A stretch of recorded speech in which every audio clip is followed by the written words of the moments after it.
Bien, entonces ahora vamos a hablar un poquito para poder entender insuficiencia renal crónica. En el principio de la clase le dije yo que había dos tipos de insuficiencia renal, aguda y crónica, ¿sí? Ahora vamos a desarrollar la crónica.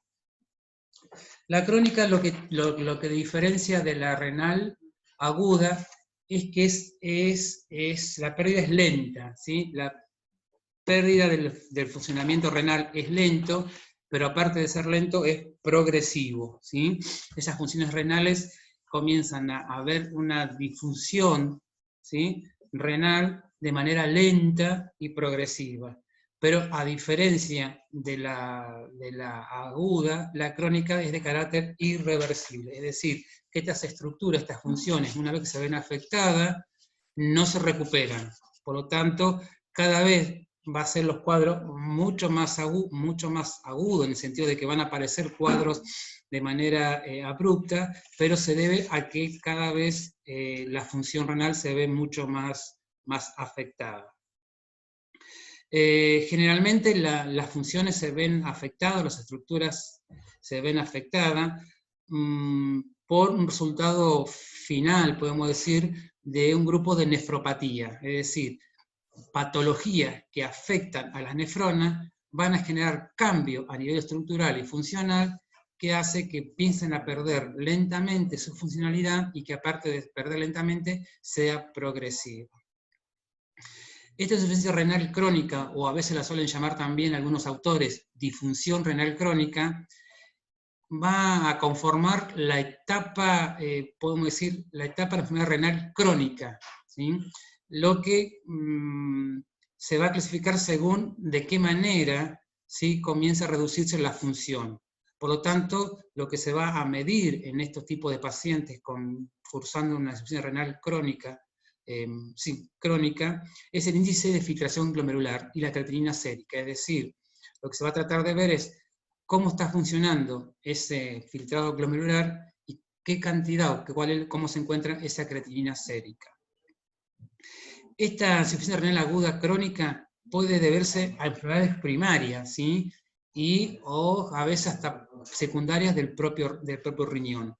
Entre las enfermedades más significativas que pueden afectar al riñón y generar insuficiencia renal crónica a futuro son las glomerulopatías crónicas, o sea, los glomérulos se comienzan a enfermar, se ven afectados de manera continua, y eso hace que el glomérulo no funcione de manera adecuada, genere un trastorno, ¿sí?, y eso se hace de manera crónica. Entonces, esta glomerulopatía, este glomérulo afectado por alguna afección de manera permanente, hace que comience a disminuir su funcionamiento. Por lo tanto, ese funcionamiento va a alterar su estructura, ¿sí?, y obviamente su fisiología.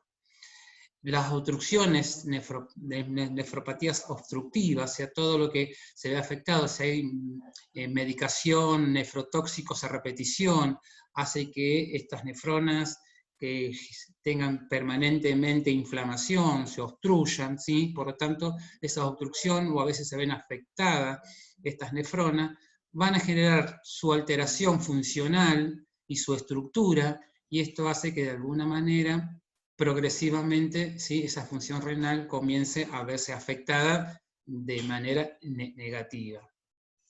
Y después existen otras enfermedades que afectan a la insuficiencia renal crónica y hace que el paciente sí o sí experimente en algún momento que pueda llegar a tener este trastorno del funcionamiento renal.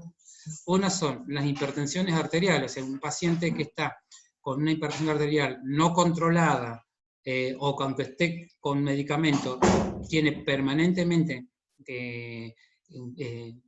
aumento de la presión, ¿sí?, arterial. Bueno, esto va de alguna manera a futuro a afectar la funcionalidad y la estructura de las nefronas.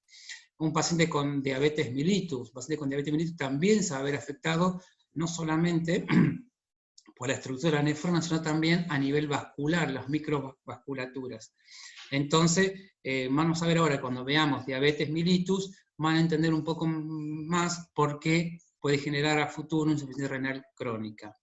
Y bueno, como les decía, las nefropatías producidas por drogas, por cualquier tipo de droga, también van a generar de alguna manera estos cambios y estas pérdidas en forma lenta y progresiva de las neuronas. ¿Qué va a pasar con todo esto? Se pierden neuronas, se pierden nefronas, o también lo que puede pasar que al perderse nefrona, también la masa renal comienza a disminuirse. Por lo tanto, hay un deterioro progresivo de la filtración glomerular. ¿Por qué? Porque hay menos nefronas, menos masa renal, por lo tanto, el filtrado va a estar mucho más afectado, y por lo tanto la secreción tubular y la reabsorción también se va a ver afectada. Entonces, todos estos cambios que se van produciendo de manera gradual, ustedes van a ver que un paciente no va a tener de manera aguda una insuficiencia renal crónica, pero sí podemos tener que un paciente no llegue a la guardia y que ya este paciente tenga antecedentes, ¿sí?, de ciertas patologías, ciertos factores de riesgo, que este paciente ya está cursando una insuficiencia renal crónica, ¿sí?, porque se encuentra ya afectada de manera progresiva, ¿sí?, todo el funcionamiento, no solamente la fisiología, sino también la estructura del parénquima renal.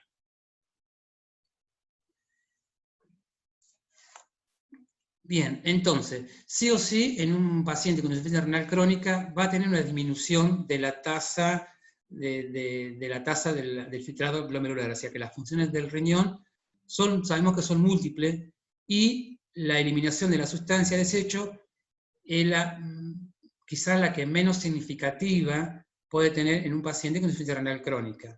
Y son otras de extrema importancia, como son el control del equilibrio interno.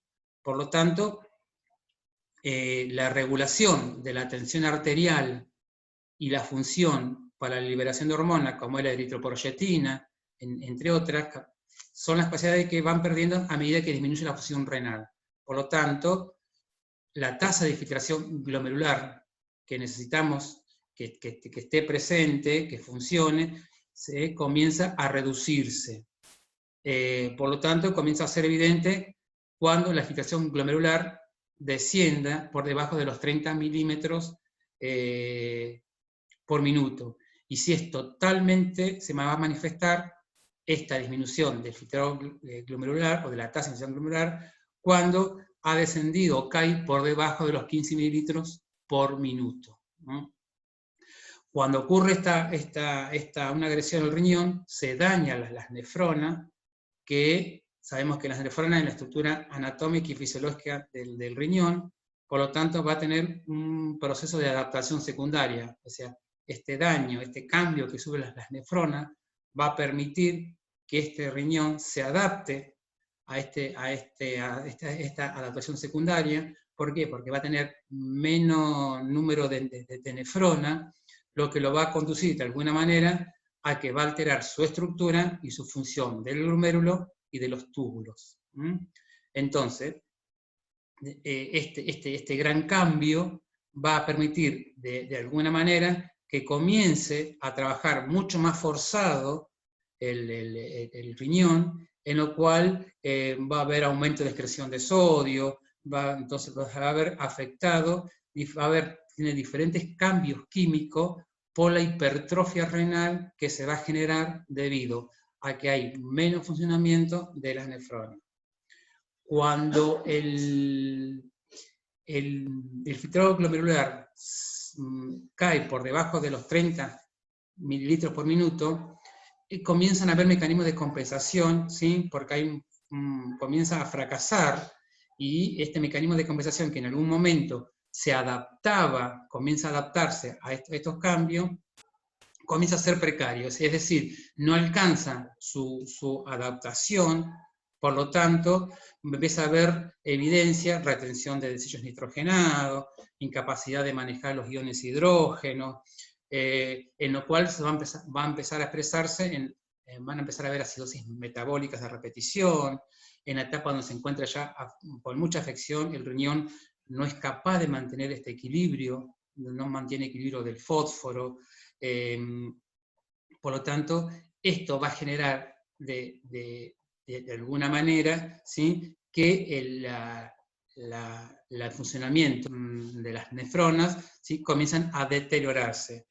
Por lo tanto, también la presencia a veces de hipertensión arterial puede generarse hay un exceso de volumen, por un mal manejo del agua y del sodio, y también por la angiotensina y aldosterona, por la exagerada producción de renina. Por lo tanto, va a haber toda una gran afectación en la cual esto, ¿sí?, es de manera gradual, ¿sí?, y muy lento, en lo cual vamos a ver que cada vez el paciente va a tener un deterioro tan importante, en la cual cada vez deja de funcionar, ¿sí?, más nefronas, y por lo tanto cuando más nefronas se ven afectadas, ¿sí?, más comprometido se encuentra aún el cuadro de insuficiencia renal crónica.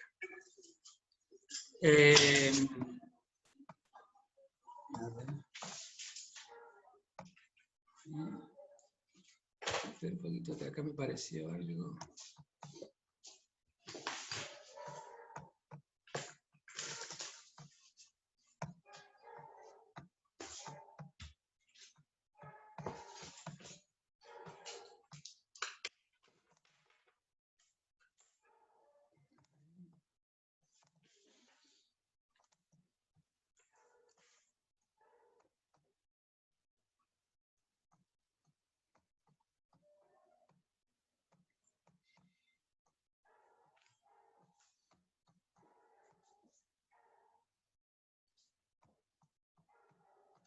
Bien, y ahí, que este es el cuadrito que ustedes pueden llegar, vieron en el video, hay de alguna manera hace como una integración de cómo se va generando en diferentes maneras la progresión, ¿sí?, de la insuficiencia renal aguda crónica, en la cual lo primero que se va a producir es un daño renal. Este daño renal es permanente, en lo cual va a generar cambios de funcionalización y estructura, en lo cual va a producir una reducción de la masa de la nefrona, y por lo tanto, al ver menos masa nefronal, ¿sí?, va a generar que necesita trabajar mucho más forzado ese riñón, por lo tanto va a aumentar aún más esa presión que necesita para poder cumplir con los requerimientos necesarios para generar, ¿sí?, el funcionamiento renal. Por lo tanto, al aumentar esta presión intraglomerular, comienza a trabajar mucho más exigido el riñón. Por lo tanto, este trabajo, este aumento de presión para poder generar y cumplir con los requerimientos, va a haber un aumento de la filtración de las proteínas, ¿sí? Por lo tanto, estos pacientes con insuficiencia renal crónica van a experimentar, vamos a tener siempre que cuando se hace una orina, va a haber proteinuria, va a haber presencia de proteína. Y todo eso va a generar cambios químicos, ¿sí? Por lo tanto, va a haber alteración de angiotensina, como les decía yo, eso que va a generar que haya un mayor aumento de la tensión arterial, una reabsorción exagerada por los túbulos renales, ¿sí?, que todo eso va a generar un trastorno y un cambio a nivel de la estructura renal. ¿Qué es lo que experimenta también estos tipos de pacientes? Como hay un aumento de iones nitrogenados, vamos a ver una presencia de uremia, ¿sí? La uremia es cuando ya hay un exceso, ¿sí?, de la hiperazoemia, o sea que no solamente hay aumento de estas sustancias nitrogenadas que no se pueden desechar, sino también que se encuentran afectados por este aumento de la hiperazoemia, se encuentran afectados otros órganos, ¿sí?, generados simplemente por una insuficiencia renal crónica, que no hay una buena filtración y que existen acumulaciones de sustancias que deben ser eliminadas. Estos efectos que se generan en muchos órganos, ¿sí?, se debe a esto, no solamente a la presencia de hiperazoemia, sino que esta hiperazoemia se comienza de alguna manera a afectar a otros órganos. como por ejemplo, a nivel de hematología, aparece como un cuadro típico de un paciente con insuficiencia renal crónica, la anemia. La anemia es frecuente. Y los riñones, ¿por qué hay una anemia? La anemia es frecuente en un paciente con insuficiencia renal crónica, porque los riñones sabemos que producen la eritroproyetina, y en la insuficiencia renal crónica, la eritroproyetina, la producción se encuentra disminuida. Por lo tanto, las toxinas metabólicas están retenidas y reducen aún más la producción de eritrocitos y contribuyen a cortar su vida media. ¿Sí? Entonces ocurre todo esto. El riñón no puede producir eritroproyetina por la insuficiencia renal crónica. A todo esto se le suma que la toxicidad que producen, metabólica que producen, la hiperazoemia, más algunas situaciones de acidosis metabólica, hace que los eritrocitos se reduce la producción de glóbulos rojos, y aparte de eso, la vida media de los glóbulos rojos se acorta. Por eso estos pacientes, ¿sí?, están permanentemente anémicos. Otra de las cosas que también genera que se confirme o se afiance aún más las anemias son las deficiencias nutricionales con contenido de hierro, ¿sí? Por lo tanto, también contribuyen a que el paciente esté cansado, tenga debilidad, tenga una disminución de las capacidades cognitivas, y también la anemia va a afectar a la función cardiovascular, ¿sí?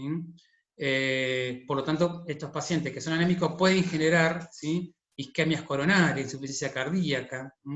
Por lo tanto, otra de las situaciones que genera a nivel hematológico la insuficiencia renal crónica, es alterar el funcionamiento plaquetario. Por lo tanto, aumenta el riesgo de eventos hemorrágicos. ¿Sí? ¿Se acuerda que en las agudas, para evitarlo, se le daba, ya en unos pacientes, se le daba antiácido, ya en un paciente con insuficiencia renal crónica, su potencial de generar eventos hemorrágicos está presente. Después, a nivel gastrointestinal, los síntomas más frecuentes que puede presentar un paciente con insuficiencia renal crónica y con una uremia, con un aumento de los desechos nitrogenados muy aumentados, son la anorexia, las náuseas y los vómitos. El paciente no tiene ganas de alimentarse, ¿sí?, y está permanentemente con náuseas y vómitos. El hipo también está presente en estos tipos de pacientes, ¿sí?, cursando este efecto gastrointestinal, como así también la gastroenteritis.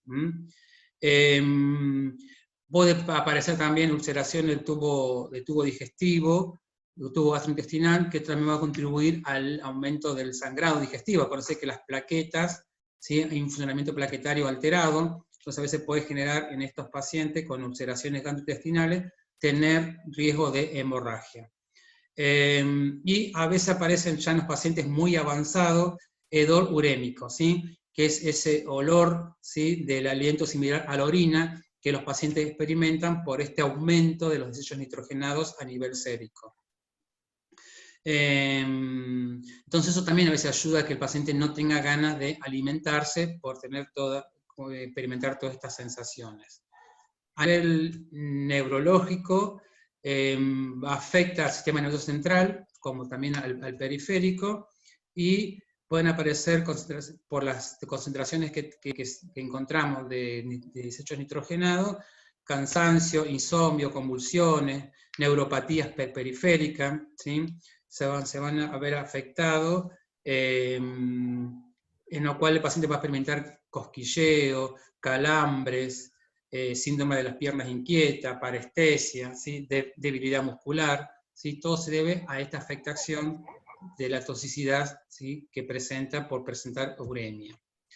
A nivel óseo y a nivel muscular va a haber una hiperfosfatemia, va a haber un aumento del fósforo, y también va a haber una disminución del calcio. Esto está asociado, ¿por qué? Porque la uremia va a estimular la secreción de la hormona paratiroidea, en la cual va a provocar un aumento de reabsorción de calcio, va a aumentar el reabsorber más calcio, y a partir de los huesos. Por lo tanto, por eso va a haber una remodelación ósea, en la cual el paciente va a tener una disminución de vitamina D, y por lo tanto va a tener una menor absorción de calcio a nivel del tracto digestivo. De esto va a dar lugar a ¿qué? A una osteodistrofia renal. Y esto se caracteriza ¿por qué? Porque hay un reblandecimiento de los huesos y el descenso de masa ósea. Por lo tanto, se va a ver afectado todo el sistema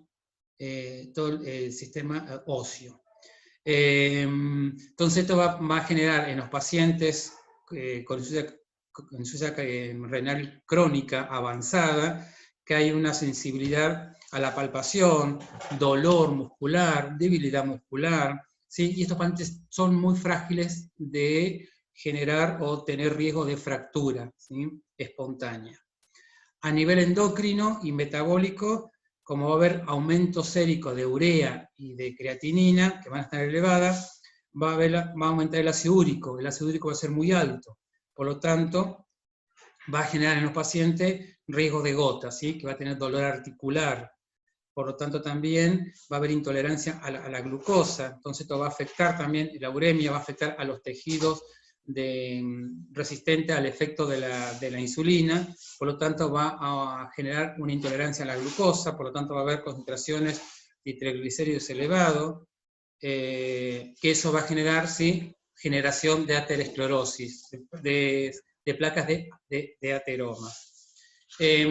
Otro efecto multiorgánico que puede generar la uremia permanente es a nivel dermatológico, ya que la anemia y la retención de metabolitos puede generar palidez en los pacientes con problemas renales. Van a ver que son pálidos, tienen una tonalidad amarillenta cutánea, que esto se debe todo al gran aumento del desecho nitrogenado. Van a encontrar la piel seca, poco turgente, como consecuencia de la deshidratación, y también hay atrofia de las glándulas sudoríparas. Por lo tanto, por eso estos pacientes tienen esa piel seca. Y los productos desechos nitrogenados que no se eliminan por los riñones, a veces se depositan en la piel y van a causar picazón, ¿sí? En lo cual también es parte de este trastorno que se genera a nivel dermatológico.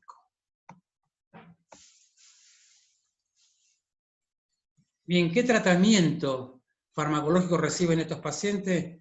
Bueno, la estrategia también, el manejo es mantener el equilibrio hidroelectrolítico todo lo que más se pueda y prevenir uremia, o sea, prevenir esta concentración elevada y aumentada de desechos nitrogenados.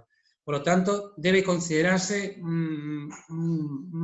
una serie de tratamientos en lo cual me va a permitir, de alguna manera, poder tratar que funcione y que se genere esta eliminación de orina, este ritmo diurético, lo que más, a su máxima expresión. Por lo tanto, estos pacientes van a recibir permanentemente diurético para reducir el volumen de líquido del espacio extracelular, y los edemas. Estos pacientes van a estar con edemas casi permanentes. El tratamiento con diurético también puede reducir la hipotensión arterial y causar pérdida de potasio, también hay que tener en cuenta eso. Por lo tanto, también se va a tratar la hipertensión arterial, pues este paciente está con hipertensión arterial, se le va a dar inhibidores de la ECA, como los preferidos, para controlar también el desequilibrio electrolítico y la acidosis. Los pacientes pueden llegar a recibir bicarbonato sódico o carbonato cálcico, se puede usar, sí, para corregir acidosis leve.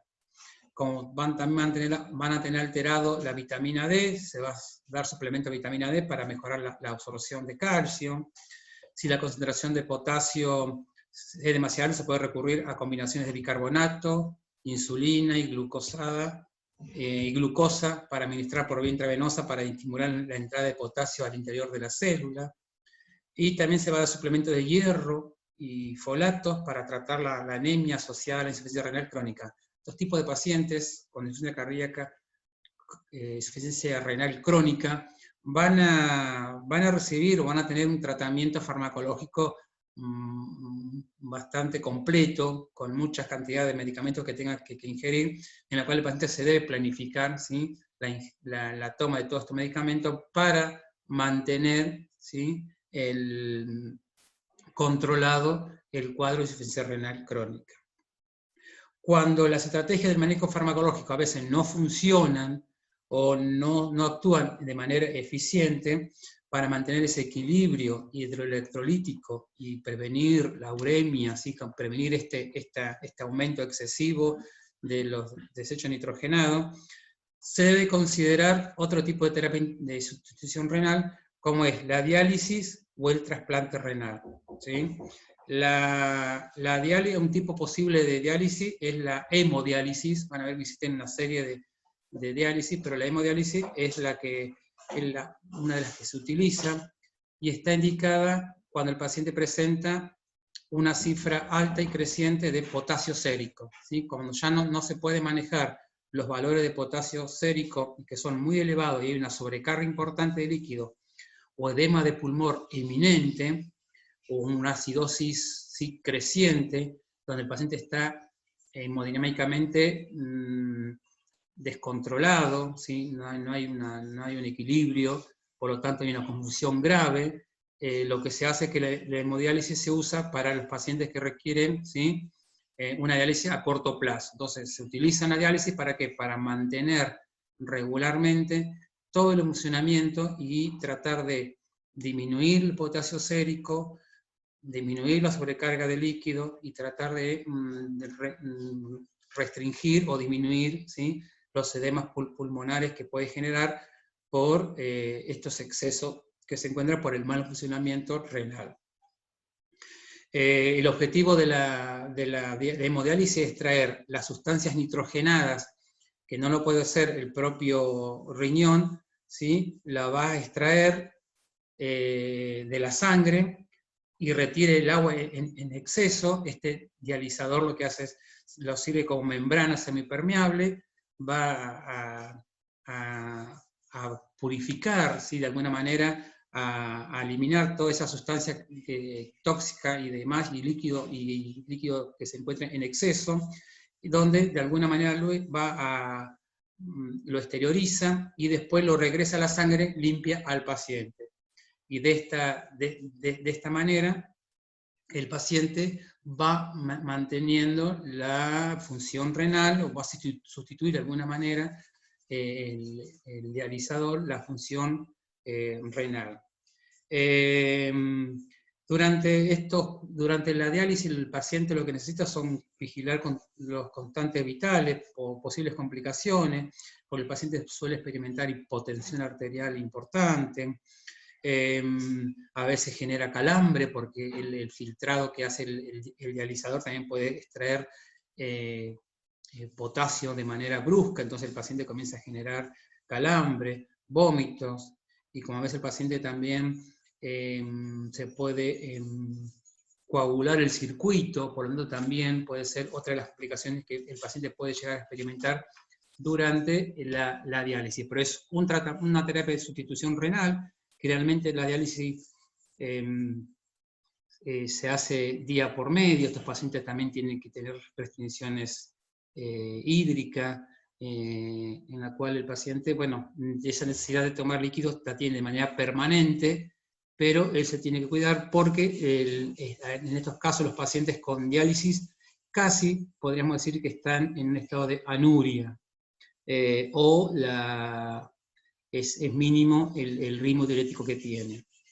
Y como una solución, una sustitución también de la terapia renal, es el trasplante renal, que implica la instalación de un órgano de donador vivo ¿sí?, a un receptor que ya no presenta función renal. O sea, recibe el trasplante, pero a veces no todos los pacientes, cuando se encuentran en etapa de trasplante, a veces los pacientes llegan a una situación de tan deterioro que no están adecuados o no se encuentran aptos, ¿sí?, como para recibir el trasplante. Porque el paciente está tan deteriorado que no toleraría un proceso, ¿sí?, quirúrgico de semejante magnitud. Pero bueno, son alternativas de la terapia cuando ya los fármacos no dan resultado, aparecen, ¿sí?, la diálisis y el trasplante renal.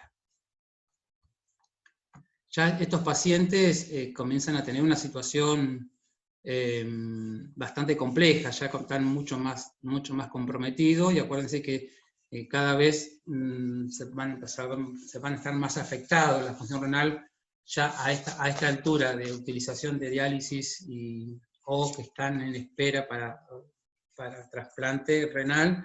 Son pacientes que ya totalmente no existe, no hay una función renal presente, ya no funciona absolutamente nada, ya se encuentra totalmente comprometido la función renal.